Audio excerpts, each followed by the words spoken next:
Hello बच्चों, मैं अमिता कुमारी, वरिष्ठ अध्यापक गणित, राजकीय उच्च माध्यमिक विद्यालय कागमाला के एजुकेशन टूरिस्ट चैनल की ऑनलाइन क्लास में आपका हार्दिक स्वागत करती हूँ।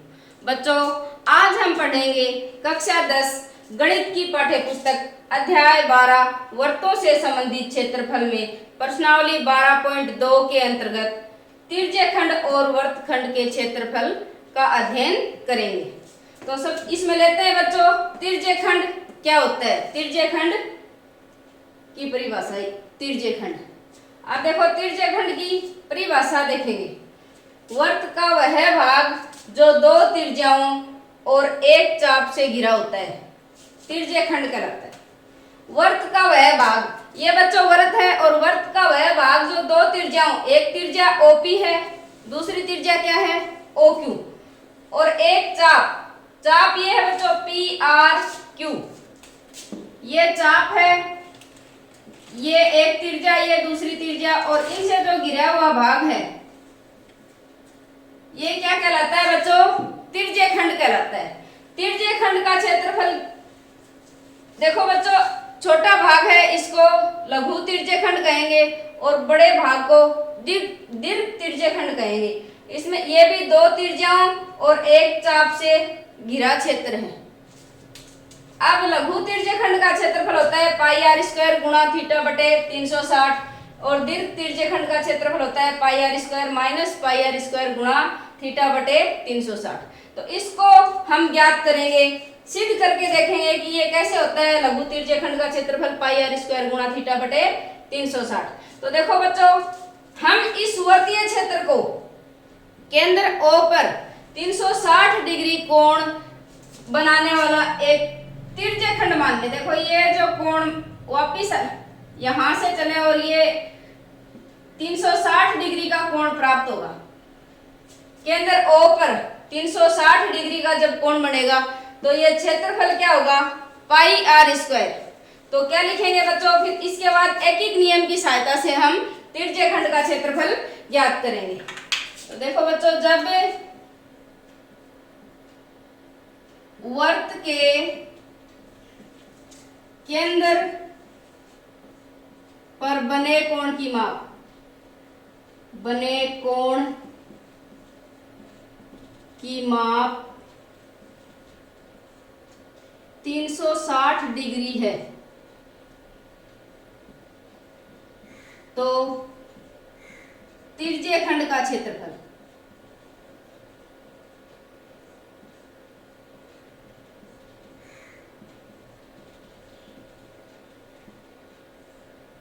क्या होगा बच्चों, पाई आर स्क्वायर। केंद्र पे जब 360 डिग्री का कोण बनेगा तो क्षेत्रफल क्या हो जाएगा, पाई आर स्क्वायर इसका क्षेत्रफल होगा। केंद्र पर अब हम 1 डिग्री का कोण बना ले, 1 डिग्री का कोण बनाए तो तिर्यखंड का क्षेत्रफल क्या होगा, पाई आर स्क्वायर बटे 360। और जब केंद्र पर, वर्त के केंद्र पर बने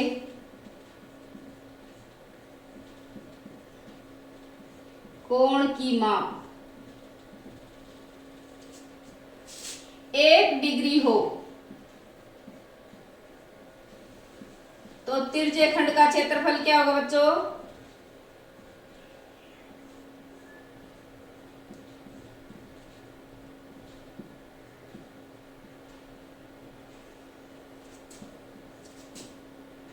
पाई आर स्क्वायर बटे 360 डिग्री ये होगा।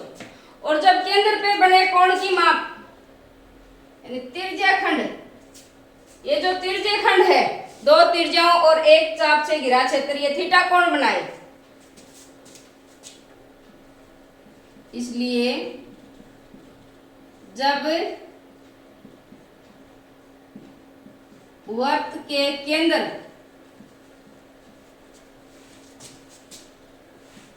पर बने कोण की माप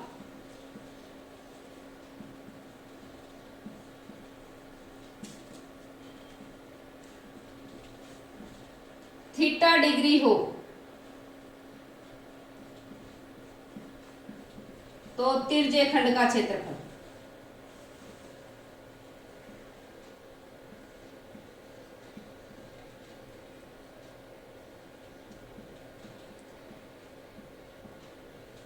क्या होगा बच्चों, पाई आर स्क्वायर बटे 360 डिग्री गुणा थीटा।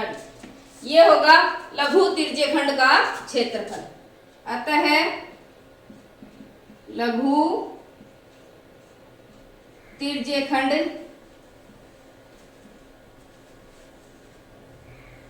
का क्षेत्रफल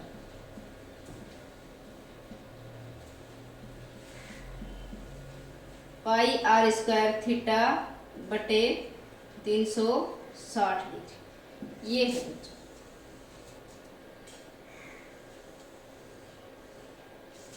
अब दीर्घ तिर्यकखंड का क्षेत्रफल, तो दीर्घ तिर्यकखंड का क्षेत्रफल कैसे प्राप्त होगा बच्चों, वर्त के क्षेत्रफल में से पाई आर की घात 2 में से लघु तिर्यकखंड का क्षेत्रफल घटा देंगे, माइनस पाई आर की घात 2 गुणा थीटा बटे 360। देखो दीर्घ तिर्यकखंड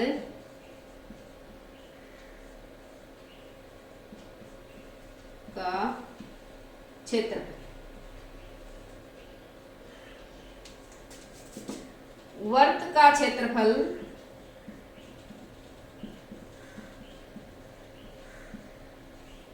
माइनस लघु तिर्यकखंड का क्षेत्रफल।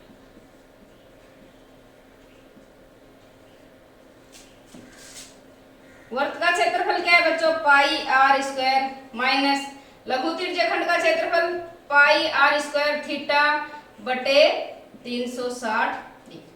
ये तो ये था बच्चों लघु तिर्यकखंड और दीर्घ तिर्यकखंड का क्षेत्रफल।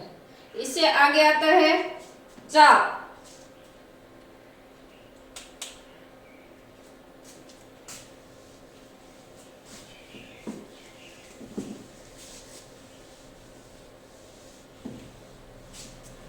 देखो बच्चों, चाप वर्त की परिधि का कोई भाग चाप कहलाता है। अब वर्त की परिधि, इस वर्त में परिधि का वह भाग या परिधि का कोई भी भाग, जैसे हमने यहाँ पे लिया है परिधि का ये भाग P से Q तक, तो इसको चाप को इस प्रकार से दर्शाते हैं बच्चों, पी क्यू के ऊपर इस प्रकार से, ये होगा चाप पी क्यू। वर्त की परिधि का कोई भी भाग चाप कहलाता है। यानी इस वर्त की परिधि पे कहीं भी भाग ले ले हम, वर्त की परिधि पे कोई भी दो बिंदु हैं, जैसे ये बिंदु P से Q तक का एक चाप, और इस चाप के द्वारा PQ चाप है वो केंद्र पे थीटा कोण बनाता है। PQ चाप केंद्र पे थीटा डिग्री का कोण बनाता है। देखो बच्चों, इस चाप की लंबाई किस पे निर्भर करती है, कोण पे निर्भर करती है।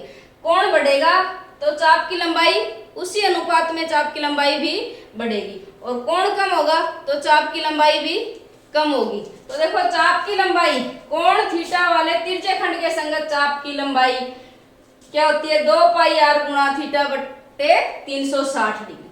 अब ये कैसे आया ये हम ज्ञात करेंगे, तो क्या लिखेंगे, देखो बच्चों, जब कोण केंद्र पे जो बना कोण है वो 360 डिग्री का है, तो चाप की लंबाई कितनी होगी, वर्त की परिधि जो है वही चाप की लंबाई हो जाएगी 2 पाई आर। जब केंद्र पे 360 डिग्री का कोण बनेगा तो ये जो पूरी परिधि जो है 2 पाई आर वो होगी चाप की लंबाई।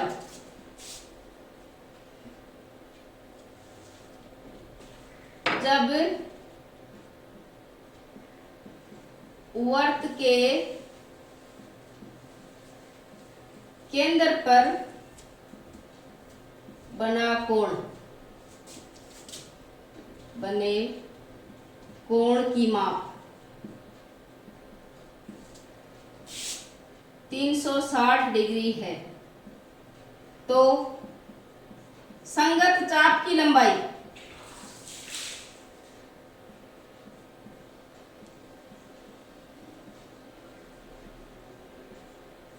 कितनी होगी बच्चों,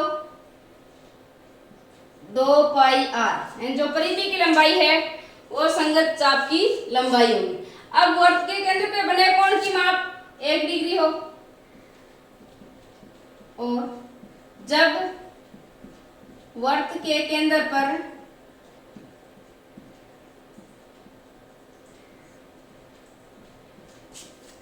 बने कोण की माप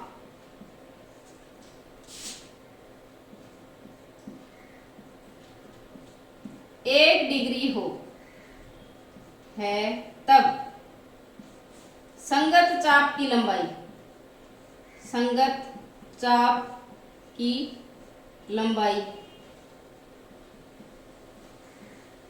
क्या होगी बच्चों? 2 पाई आर बटे 360 डिग्री, 2 पाई आर बटे 360 डिग्री।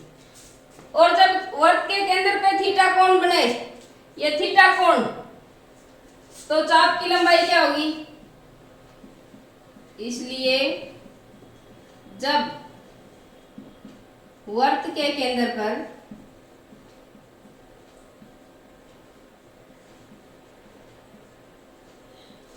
बने कोण की माप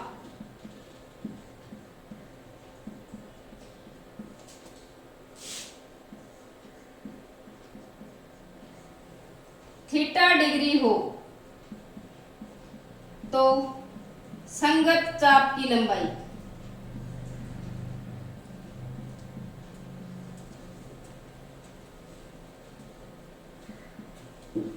क्या होगी बच्चों? 2 पाई आर बटे 360 डिग्री गुणा थीटा डिग्री, यानी कोण थीटा वाले तिरछे खंड के संगत चाप की लंबाई क्या होगी? 2 पाई आर गुणा थीटा बटे 360। अतः थीटा कोण वाले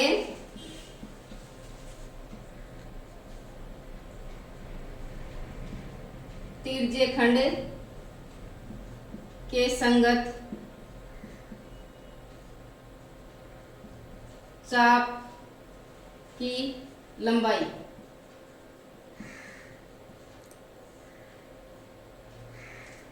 चाप की लंबाई को L से व्यक्त करते हैं बच्चों। 2 पाई आर गुणा थीटा बटे 360, ये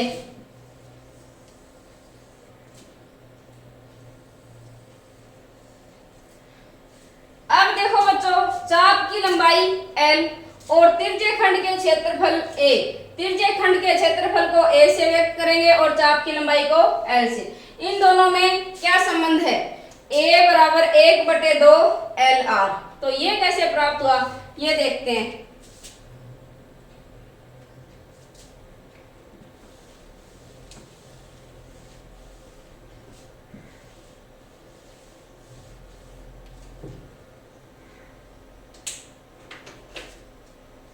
देखो बच्चों, तिरछे खंड का क्षेत्रफल ए क्या है?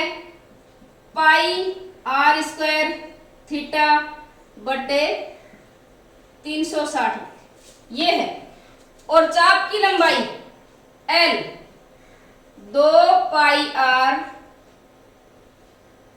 गुणा थीटा बटे 360, ये चाप की लंबाई है। अब मैं दोनों के मान बराबर करूं, एक तरफ a का मान लिखूं और एक तरफ l का मान। पाई r की घात 2 थीटा बटे 360 डिग्री, और ये 2 पाई r गुणा थीटा बटे 360 डिग्री। तो देखो बच्चों, थीटा दोनों तरफ है, कट गया, 360 दोनों तरफ से कट गया, पाई से पाई कट गया। अब r की घात 2 है, यहाँ r कट गया, यहाँ बच गया r। ये देखो बच्चों, ये a है और ये l, इधर बच गया 2। अब मैं 2 इसके नीचे लेके आ रही हूं, r बटे 2, और यहाँ क्या बच गया फिर a, यानी a की तरफ दोनों को जब बराबर करें, तिर्यक खंड का क्षेत्रफल और तिर्यक खंड की लंबाई, तो कौन सा ज्यादा है? तिर्यक खंड का क्षेत्रफल r/2 भाग ज्यादा है। तो दोनों को बराबर करने के लिए क्या करेंगे बच्चों? a बराबर r/2 से गुणा कर देंगे इसको, r/2l। अब तिर्यक खंड का क्षेत्रफल और तिर्यक खंड की चाप की लंबाई दोनों क्या हो गए? बराबर हो गए। r/2 से इधर गुणा कर दिया तो यानी ये संबंध है अपना 1/2 LR।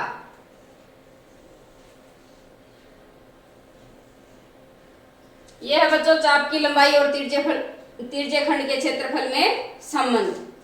इसके बाद आता है वर्तखंड।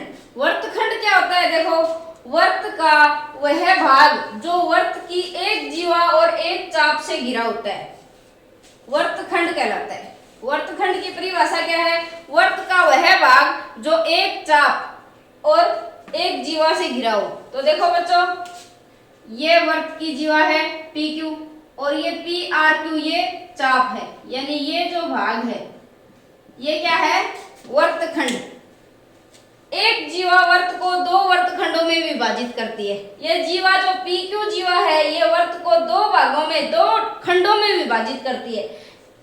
एक भाग बड़ा होगा और एक भाग छोटा। तो देखो, बड़े भाग को कहेंगे दीर्घ वर्तखंड और छोटे भाग को कहेंगे लघु वर्तखंड। वर्तखंड का क्षेत्रफल, लघु वर्तखंड का क्षेत्रफल क्या होता है बच्चों? πr² θ/360 minus 1/2 r² sin theta. तो देखो, ये लघु वर्तखंड का क्षेत्रफल ये किस प्रकार से आया? हम सवालों में जो काम में लेंगे वो ये काम में लेंगे। जब लघु वर्तखंड का क्षेत्रफल ज्ञात करना है तो ये सीधा सूत्र रख के और इसमें मान रखेंगे। ये आया कहां से, ये हम सिद्ध करेंगे अभी, लघु वर्तखंड का क्षेत्रफल। तो देखो बच्चों, इससे पहले हमने तिर्यक खंड का क्षेत्रफल ज्ञात किया। तिर्यक खंड यानी ये पूरा भाग, ये पूरा भाग क्या है? तिर्यक खंड। अब हमें ज्ञात करना है सिर्फ इतना इतना भाग, इतना इतना भाग। तो देखो, हमें पता है क्या करेंगे? वर्तखंड का क्षेत्रफल इस प्रकार से लिखेंगे बच्चों,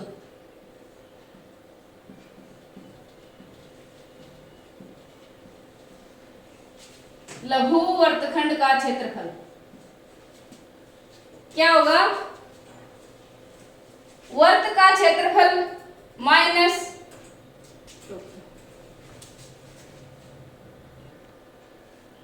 तो देखो बच्चों, अब वर्तखंड का क्षेत्रफल निकालना है। ये वर्तखंड है, ये वाला जो हिस्सा है इसका हमें क्षेत्रफल निकालना है। तो इससे पहले हमने क्या किया? तिर्यक खंड का क्षेत्रफल ज्ञात किया। तो तिर्यक खंड ये वाले भाग यानी इस पूरे भाग, ये त्रिभुज और वर्तखंड दोनों को मिला के जो प्राप्त होता है तिर्यक खंड, उसका क्षेत्रफल हमने ज्ञात किया। अब हमें सिर्फ नीचे वाले भाग का क्षेत्रफल, वर्तखंड का क्षेत्रफल ज्ञात करना है। सिर्फ इस भाग का क्षेत्रफल ज्ञात करना है। तो क्या करेंगे बच्चों? इस तिर्यक खंड के क्षेत्रफल में से ये त्रिभुज हटा देंगे तो हमें लघु वर्तखंड का क्षेत्रफल प्राप्त हो जाएगा। तो देखो किस प्रकार से लिखेंगे? लघु वर्तखंड का क्षेत्रफल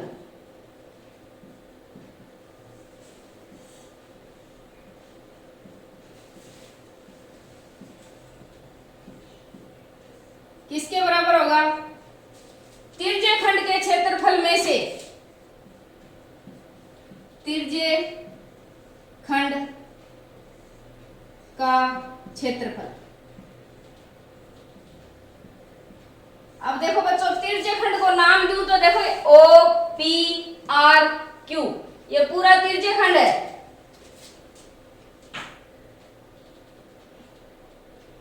OPRQ तिर्यक खंड का क्षेत्रफल माइनस त्रिभुज, इसमें से त्रिभुज निकालेंगे, त्रिभुज OPQ का क्षेत्रफल, त्रिभुज OPQ का क्षेत्रफल।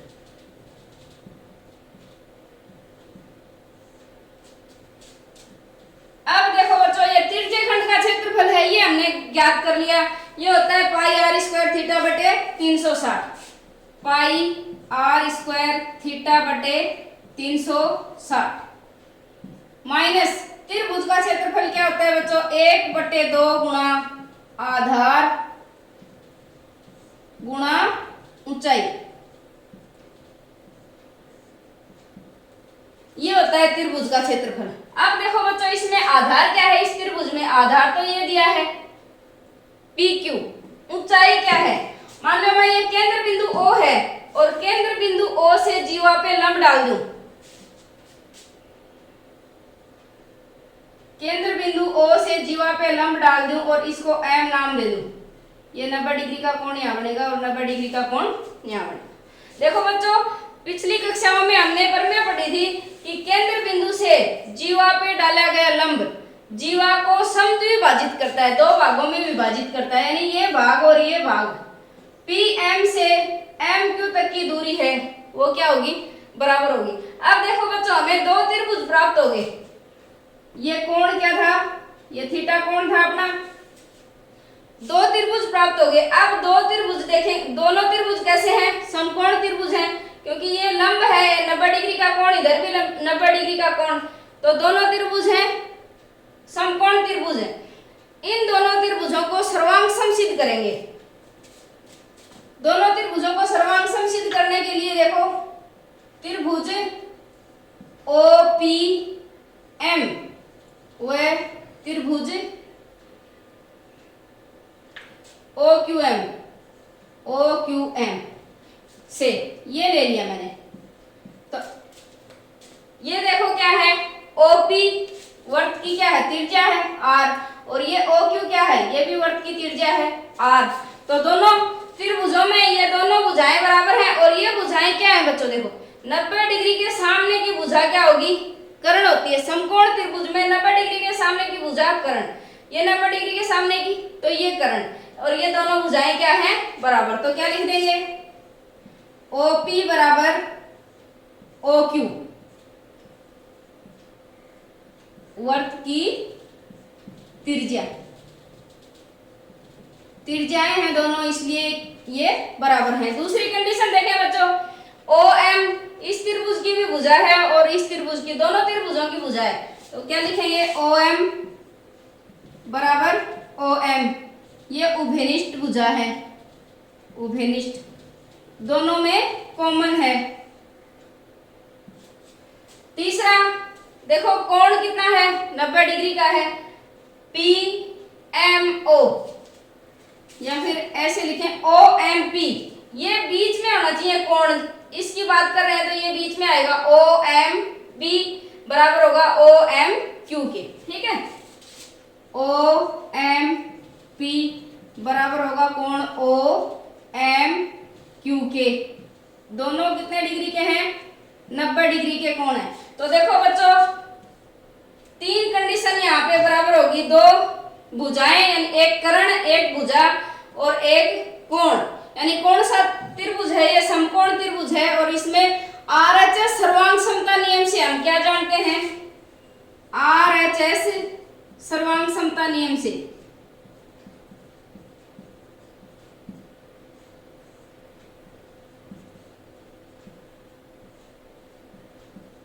दोनों त्रिभुज क्या होंगे, त्रिभुज OPM और त्रिभुज OQM सर्वांग सम होंगे। और जब दोनों त्रिभुज सर्वांग सम होंगे यानी एक को उठा के दूसरे के ऊपर रखें और उसको वो पूरा पूरा ढक लेगा, यानी संगत भुजाएं बराबर होंगी और संगत कोण भी बराबर होंगे। सर्वांग सम त्रिभुजों में संगत भुजाएं और संगत कोण बराबर होते हैं। तो अब जो ये कोण है, इस कोण की बात करें तो ये कोण और ये कोण दोनों क्या आ जाएंगे, ये आ जाएगा θ/2 और ये भी आ जाएगा θ/2। कोण POM बराबर कोण QOM, दोनों क्या होंगे, θ/2। दोनों त्रिभुज सर्वांग सम है बच्चों, तो सर्वांग समता से हमने ये कोण निकाल लिए, ये θ/2 और ये θ/2, और ये OM क्या है, अपनी ऊंचाई आ गई, त्रिभुज की ऊंचाई प्राप्त होगी हमें OM। तो 1/2 गुना आधार गुना ऊंचाई, इसकी जगह क्या लिखेंगे, ये पहले ही लिख देना था यहाँ पे, पाई r² थीटा बटे 360 डिग्री माइनस 1/2 गुना आधार, आधार की जगह PQ गुना ऊंचाई OM। ठीक है बच्चों, अब देखो PQ और OM। PQ हम जानते हैं कि M है, ये मध्य बिंदु है, इसका केंद्र से जीवा पे डाला गया लंब जीवा को दो भागों में विभाजित करता है, यानी PM बराबर MQ। तो PQ की जगह 2 PM लिख दो। देखो PQ का मध्य बिंदु है M, तो PM और MQ बराबर हैं। इस MQ की जगह भी ये PM लिख दूं, PQ की जगह 2 PM कर दूं। इस PQ की जगह PQ बराबर क्या होगा, देखो PM प्लस MQ, और PM बराबर है MQ के, ये दोनों बराबर है, तो यहां भी PM कर दूं। PQ बराबर PM प्लस PM, यानी ये क्या हो गया, PQ बराबर 2 PM, ये हो गया। अब PQ की जगह ये लिखूंगी 2 PM।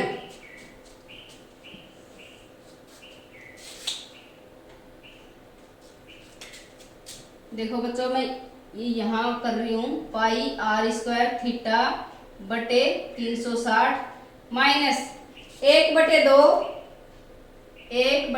गुणा PQ की जगह 2 PM गुणा OM। अब देखो 2 से 2 कट गया, PM और OM। देखो बच्चों, जो लघु वर्तखंड का क्षेत्रफल है ये पाई r² थीटा बटे 360, ये तो है ही। हमें ये मान निकालना है PM और OM की जगह 1/2 r² साइन थीटा। तो देखो किस प्रकार से निकालेंगे, ये एक त्रिभुज है, इस त्रिभुज से लेंगे, ये त्रिभुज मैं अलग से बना लेती हूँ। देखो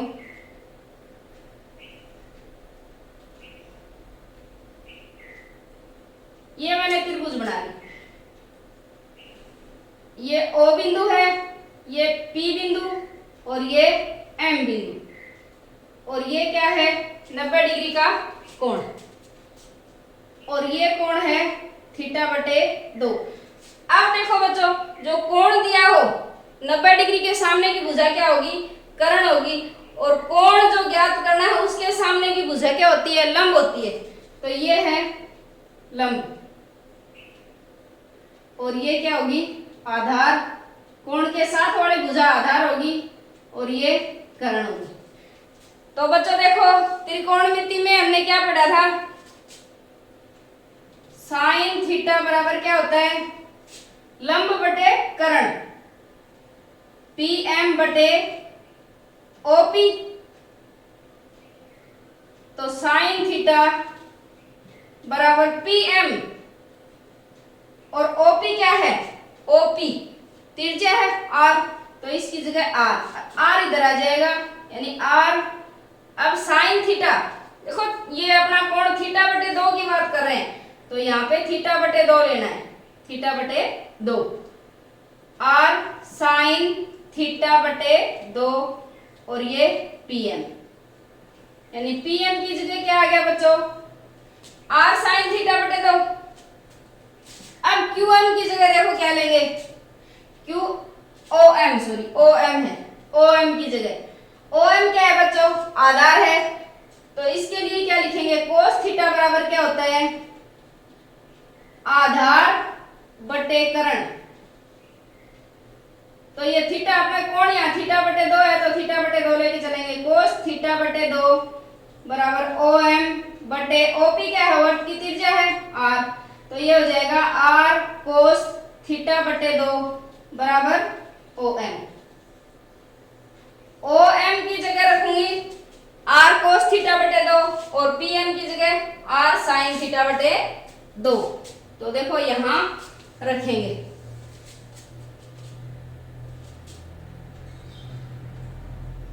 पाई आर स्क्वायर थीटा बटे 360, ये तो सेम चलेगा। पीएम की जगह लिख दिया हमने आर साइन थीटा बटे 2 और गुणा में ओएम की जगह लिख दिया आर कोस थीटा बटे 2। तो क्या हो गया बच्चों, ये पाई आर स्क्वायर थीटा बटे 360 minus r square sine theta बटे 2 कोस थीटा बटे 2। त्रिकोणमिति में हमने सर्व समीका पढ़ी है बच्चों। साइन थीटा बराबर होता है 2 साइन थीटा बटे 2 कोस थीटा बटे 2। तो देखो क्या करेंगे,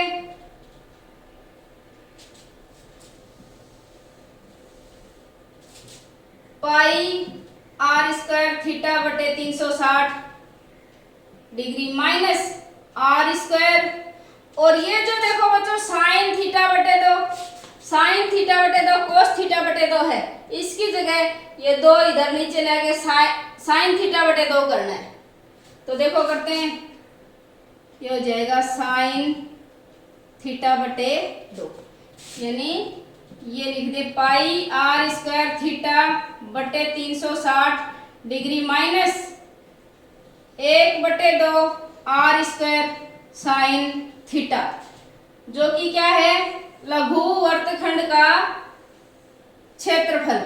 लघु वर्तखंड का क्षेत्रफल यानी लघु वर्तखंड का क्षेत्रफल पाई आर स्क्वायर थीटा बटे 360 माइनस 1 बटे 2 आर स्क्वायर साइन थीटा किस प्रकार से आया, ये हमने ज्ञात कर लिया। तो बच्चों उम्मीद करती हूँ आपको समझ में आ गया होगा। अब देखो दीर्घ वर्तखंड का क्षेत्रफल, दीर्घ वर्तखंड का क्षेत्रफल।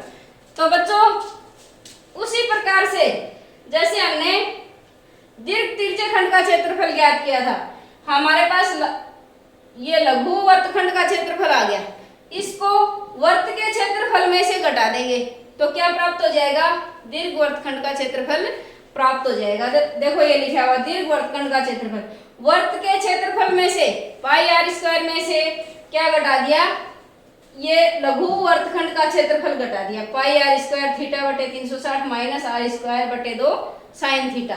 तो ये है दीर्घ वर्तखंड का क्षेत्रफल। अब बच्चों करते हैं उदाहरण, उदाहरण नंबर 2। तो देखो बच्चों त्रिज्या 4 सेंटीमीटर वाले एक वर्त के तिर्यक खंड का क्षेत्रफल ज्ञात कीजिए।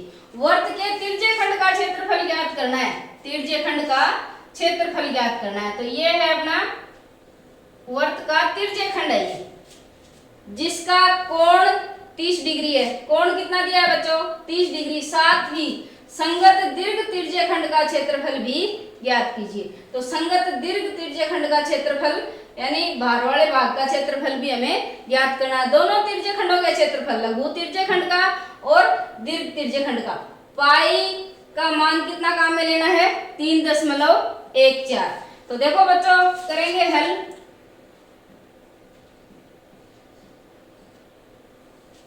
वर्त की ये जो त्रिज्या है वो कितनी दी है, 4 सेंटीमीटर दिया है। वर्त की त्रिज्या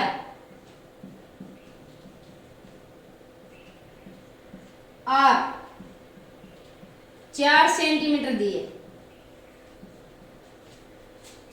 तिर्यक खंड का जो कोण है थीटा 30 डिग्री, तिर्यक खंड का कोण थीटा का मान है 30 डिग्री। ज्ञात क्या करना है, लघु तिर्यक खंड का क्षेत्रफल और दीर्घ तिर्यक खंड का क्षेत्रफल। पहले करते हैं लघु तिर्यक खंड का क्षेत्रफल।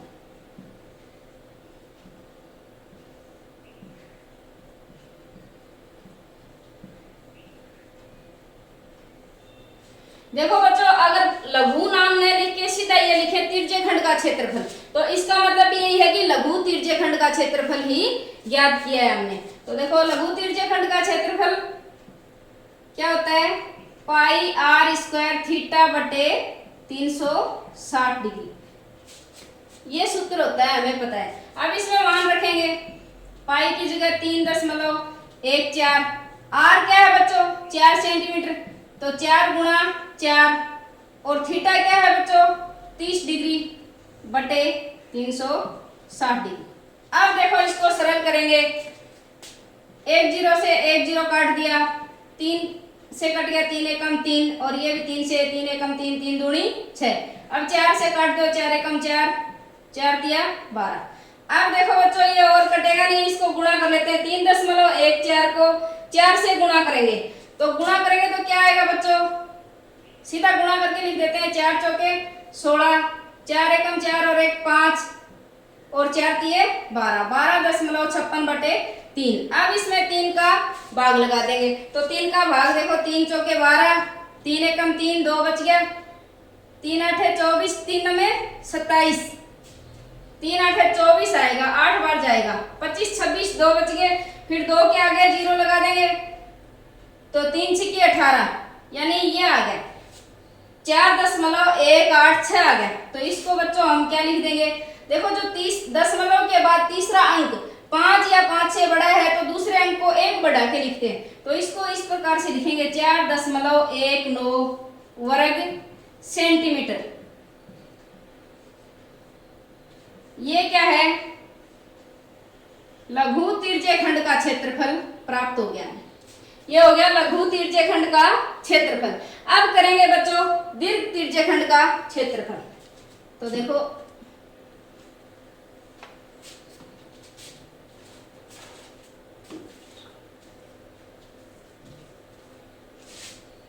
दीर्घ तिर्यकखंड का क्षेत्रफल। अब बच्चों दीर्घ तिर्यकखंड का क्षेत्रफल क्या होगा, वर्त के क्षेत्रफल में से लघु तिर्यकखंड का क्षेत्रफल घटाना है। वर्त का क्षेत्रफल पाई आर स्क्वायर, उसमें से अपने को 4.19 ये घटाना है, pi r square minus pi r square theta बटे 360। पाई की जगह 3.14 रखेंगे और आर की जगह 4 गुणा 4 माइनस ये बच्चों हमने मान ज्ञात कर लिया है, सीधा रख रहे हैं 4.19। अब इसको गुणा करेंगे 3.14 और ये 4 को 4 से गुणा करेंगे तो हो जाएगा 16 और ये 4.19। अब बच्चों 16 से गुणा करेंगे 3.14 को तो 50.24 आएगा माइनस 4.19। अब घटाएंगे तो कितना प्राप्त होगा, 46.05। अब देखो दूसरा अंक 5, तो 1 बढ़ा के लिख देंगे, इसको हम इस प्रकार से लिख देंगे 46.1 वर्ग सेंटीमीटर। ये हमें प्राप्त हो गया दीर्घ तिर्यकखंड का क्षेत्रफल। तो गुणा भाग बच्चों आप करके देख लेना, मैंने सीधा ही कर दिया है, ये दीर्घ तिर्यकखंड का क्षेत्रफल हो गया। अब देखो